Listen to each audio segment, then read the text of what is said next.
Quando o amor, então, ele é confundido com outros sentimentos. Aqui a gente vai aprofundar numa teoria do neurocientista Jaak Panksepp, onde ele vai trazer aqui uma teoria que ele chama de Seeking System.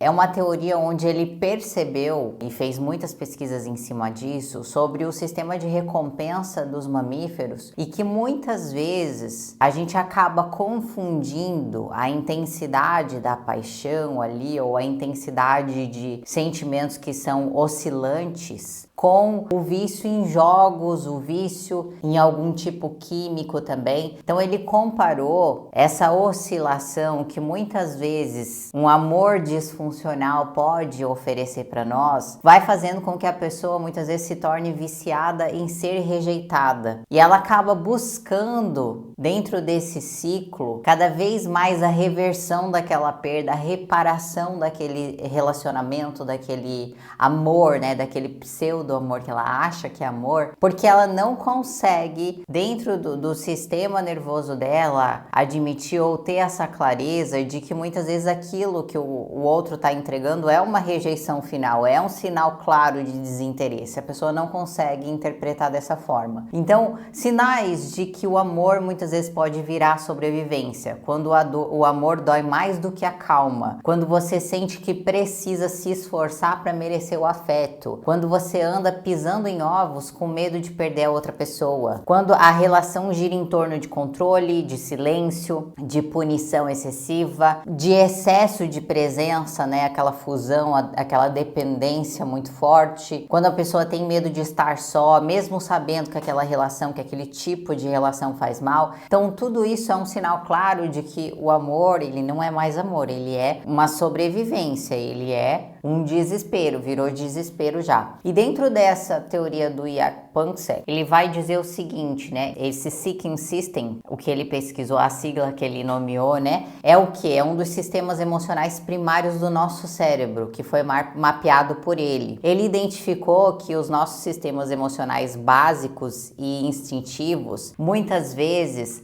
vai funcionar de que maneira? É um sistema que é da nossa motivação em busca.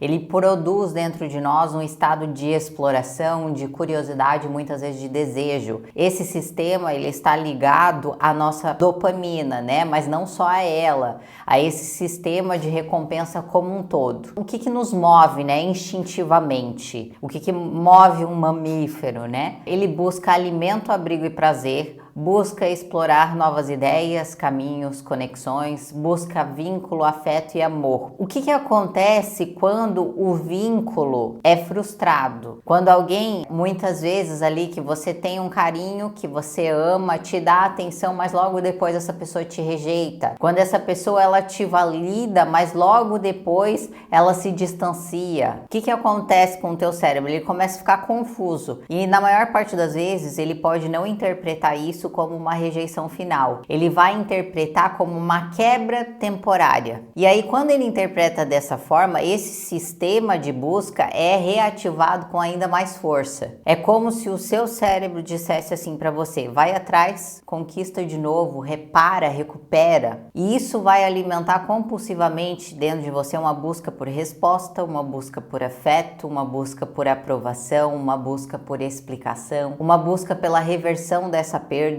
Isso é muito comum em pessoas que se relacionam muitas vezes com narcisistas. Por quê? Porque esse sistema, ele fica hiperestimulado, ele fica hiperativado e a pessoa compulsivamente vai buscar essa resposta, essa aprovação, essa reparação, e isso é neurobiologicamente viciante. Você fica viciado em ser rejeitado sem perceber. Essa oscilação, na verdade, cria um padrão que se parece muito, como eu já falei, com um vício comportamental, como vício em jogos, vício nas redes sociais, o vício até por alguma dependência química. Então a pessoa, ela fica ligada não à presença do outro, outro, mas justamente pela oscilação da ausência e da presença. E aí cada migalha de afeto vai reativar esse sistema de recompensa. A frustração muitas vezes vira combustível para continuar tentando. E isso é o que nós chamamos de vício emocional. Você não ama a pessoa, você está viciado no ciclo dela, no jogo dela. E aí o grande perigo é que o amor vira uma perseguição por dopamina. Por isso você pode se manter muitas vezes conectado a alguém que te machuca só pelo impulso de reparar muitas vezes aquela perda, aquele relacionamento. Você pode confundir angústia com perda de paixão. Você pode confundir alívio com amor. Sabe quando você encerra o ciclo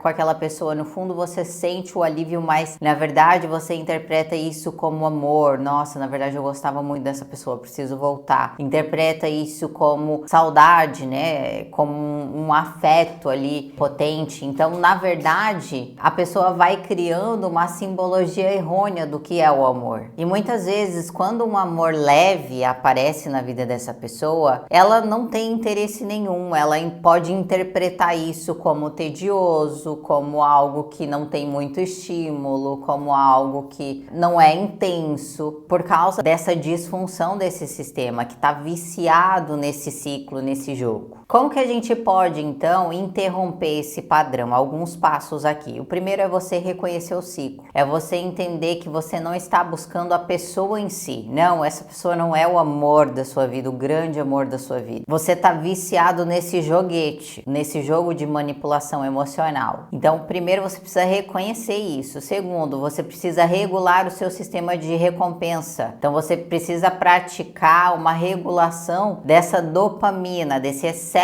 dopaminérgico, como meditação, por exemplo, respiração consciente, o afastamento gradual, a falta de contato, a abstinência. Então, às vezes, você vai ter que sim silenciar as redes sociais, você vai ter que tirar a pessoa dos seus seguidores, por exemplo, para não ficar acompanhando a vida. Às vezes, né, pelo menos no começo, você precisa parar de alimentar essa busca de querer saber como a pessoa está, saber o que está acontecendo com a pessoa, porque isso vai alimentando cada vez mais esse vício. Então você precisa substituir o estímulo, investir a sua energia em vínculos reais e presentes, nas amizades que você tem, em outros lugares, né, em outras situações. Por quê? Porque isso é que vai gerar ali um apoio, uma referência maior do que é saudável, do que é ter pessoas presentes com você. Então você precisa começar a substituir esse estímulo para aquilo que é leve, não ser algo chato ou tedioso, mas algo bom, algo que te gera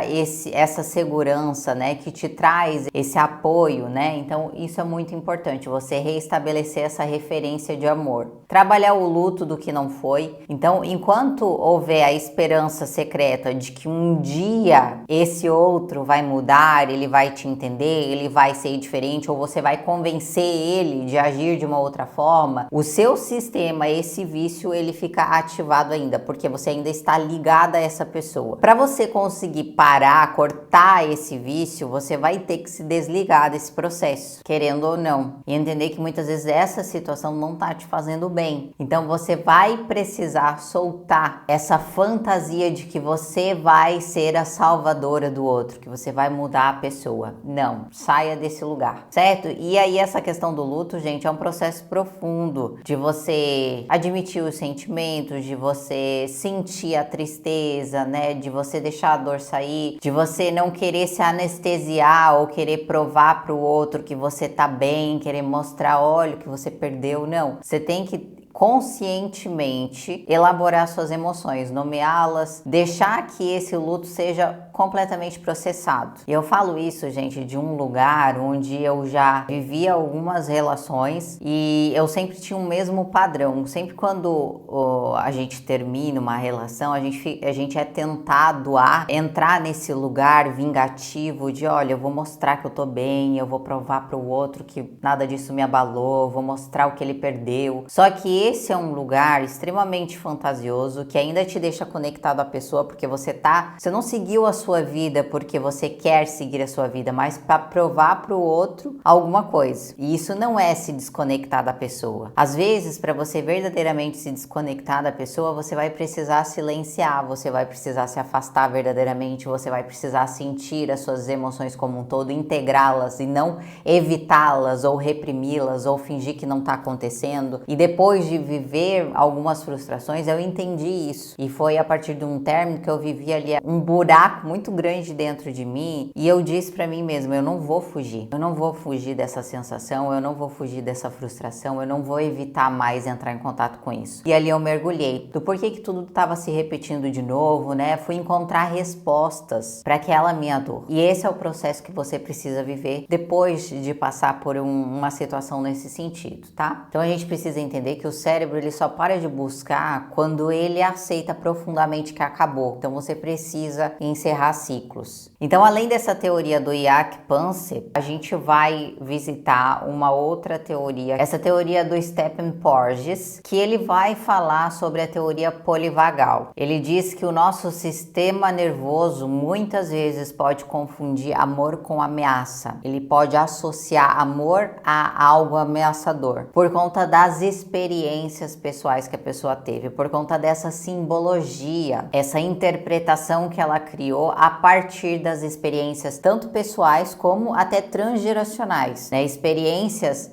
anteriores a ela, familiares muitas vezes, de relacionamentos difíceis, ela pode herdar todo esse processo traumático dentro de si, toda essa experiência, toda essa carga de sentimentos também. Então a gente precisa entender o seguinte, que a criança ela regula as suas emoções pelo olhar, pelo tom de voz, pelo toque e pela presença do seu cuidador. Se o ambiente da criança é seguro, o sistema nervoso se reorganiza em modo ventral vagal, ou seja, a criança aprende que a relação é um lugar de calma e não de ameaça. Agora, se por outro lado o ambiente é instável, negligente, punitivo ou até mesmo caótico, o corpo entra num estado de hipervigilância ou colapso defensivo. Então a criança não pensa muitas vezes, a minha mãe ela tá emocionalmente ausente. Ela sente se relacionar é perigoso. O corpo dela, é no nosso corpo que moram essas marcas. Então, se as primeiras figuras parentais ali, as primeiras figuras de vínculo da criança são pessoas muitas vezes agressivas, ausentes, frias, que não validam o sentimento dela, então o corpo da criança aprende que amar é igual estar em estado de alerta. E aí o que vai acontecer? Quando uma pessoa se aproxima com afeto, o sistema nervoso da pessoa ativa uma defesa. Quando aquela relação fica íntima, o corpo entra em modo de ameaça. Quando há um conflito, você pode, através do seu medo, escolher lutar, combater aquilo, ou escolher fugir, ou até ficar em estado de congelamento, não saber o que fazer, evitar a situação, ficar em estado de choque muitas vezes, não reagir de modo nenhum, uma paralisação do seu sistema, uma paralisação do seu corpo. Então tudo isso são defesas, e isso não é uma escolha, é a biologia atuando aqui. Só que qual que é o grande problema? Todo esse modo defensivo que o seu corpo aprendeu a manifestar e agir, vai impedir que você elabore muitas vezes situações que são necessárias, às vezes no dia a dia de um relacionamento. Vai evitar que você entre mais profundamente na intimidade da relação. E eu nem tô falando da parte sexual, eu tô falando